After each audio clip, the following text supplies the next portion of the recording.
For nearly 2 decades, the runways of Roosevelt roads in Puerto Rico were silent. Weeds crawling over cracked concrete, hangars rusting in the tropical heat. But suddenly that silence has been shattered. Stealth fighters are screaming overhead, massive transports are unloading troops, and warships circle the Caribbean waters. The question no one can ignore is simple. Is this just another training exercise, or the first move in a far bigger game? Roosevelt Roads wasn't just another outpost. During the Cold War, it was Washington's crown jewel in the Caribbean, a launch pad for operations across Latin America, and a constant reminder of U.S. reach. But in 2004, everything stopped. Protests, politics, and shifting priorities forced the gates shut. For years, the once mighty base became a skeleton of its former self. Cracked runways, abandoned barracks, a fortress slowly swallowed by decay. Yet now, almost 20 years later, the silence is gone. Engines thunder across the skies, locals are spotting aircraft they've never seen before, and the question spreads like wildfire. Why bring Roosevelt Roads back to life now? The first sign that something bigger was happening came with the scream of F-35 stealth fighters slicing across the Puerto Rican sky. These aren't just any jets. They're the crown jewel of American air power, designed to vanish from radar and dominate any battlefield before an enemy even knows they're there. Then came the Osprey 522 tiltrotors, strange hybrid aircraft that rise like helicopters but soar like planes, perfect for rapid deployments across the islands. Soon after, massive CH-53 heavy-lift helicopters and Blackhawks touched down, the kind of machines built to move soldiers, vehicles, and supplies in minutes. And towering above them all, the giant C-17 Globemaster transport planes thundered onto the runways, unloading wave after wave of troops and equipment. This wasn't a symbolic landing. This was muscle. Real, heavy firepower planted on Puerto Rican soil. And yet, the skies are only half the story. Out at sea, something even larger was taking shape. While jets thundered above Roosevelt Roads, the waters of the Caribbean began filling with shadows of steel. Arleigh Burke-class destroyers, the Navy's workhorses, cut across the horizon. Ships armed with Tomahawk missiles capable of striking targets more than 1,000 miles away. Each one equipped with the Aegis combat system, able to track swarms of aircraft and missiles at once, shielding an entire fleet behind an invisible wall of defense. Alongside them sailed Ticonderoga cruisers, floating missile batteries packed with vertical launch systems. Then came the giants, Wasp-class amphibious assault ships, floating fortresses that act as small aircraft carriers. They don't just carry helicopters and tanks.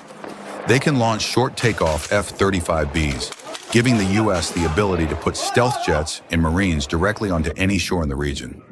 Even the faster, lighter littoral combat ships appeared, vessels built for shallow waters like the Caribbean, moving in close where destroyers can't. And trailing quietly behind them, the ships that truly reveal intent, supply vessels stacked with fuel, ammunition, and food. The kind of presence that says one thing clearly: we're not leaving anytime soon. But why now? Why revive a ghost base and fill the Caribbean with firepower at this moment in history? To find the answer, we need to look south. To understand why Roosevelt Roads is roaring back to life, you have to look south, toward Venezuela. Over the past few years, Caracas has tightened its grip on power and strengthened ties with Moscow, Beijing, and Tehran. Advanced weapons systems, military advisors, and joint training drills have flowed in. Venezuelan pilots now fly Russian-built Sukhoi fighters through the skies, a sight that makes Washington uneasy. For the United States, this isn't just about Venezuela's borders. It's about influence across the entire hemisphere. A partner of Russia and China operating just a few hundred miles from Puerto Rico is more than a nuisance. It's a direct challenge. And in Washington's playbook, challenges demand a response. By reactivating Roosevelt Roads and flooding the Caribbean with warships, the U.S. is sending a message not just to Venezuela, but to every ally watching.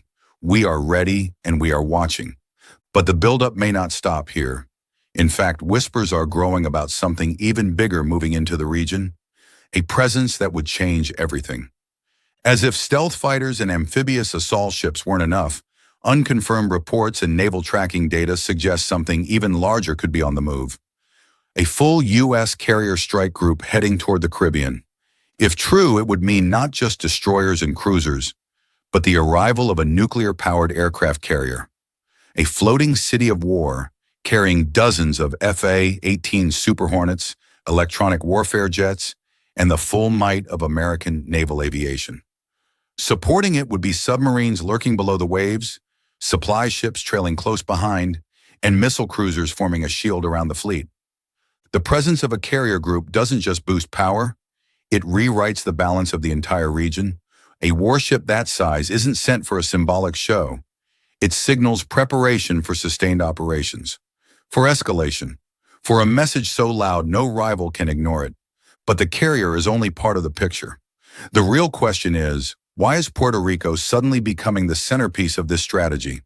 The choice of Puerto Rico is no accident. From Roosevelt Roads, Washington can command the Eastern Caribbean, control vital sea lanes, and position strike forces just a short flight from Venezuelan airspace. It's a launch pad disguised as an island, one that puts stealth jets, marines, and warships within arm's reach of South America.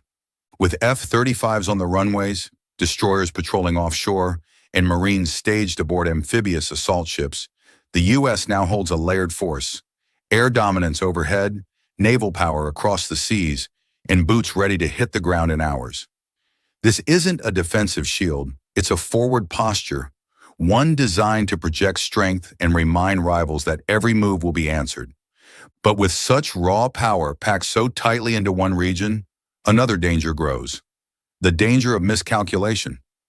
Whenever rival forces mass this close together, history reminds us how fragile the balance becomes. One radar lock on a fighter jet, one patrol boat sailing too close to a destroyer, one missile test misread as an attack. Any small spark could ignite a chain reaction no one can control. The Caribbean has been here before.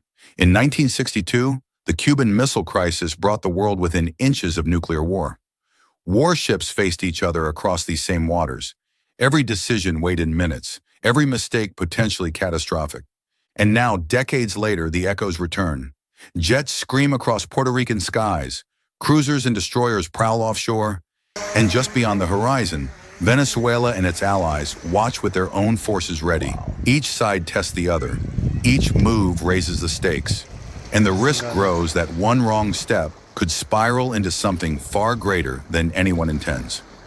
Roosevelt Roads has awakened. The runways once left to rot now roar with stealth fighters.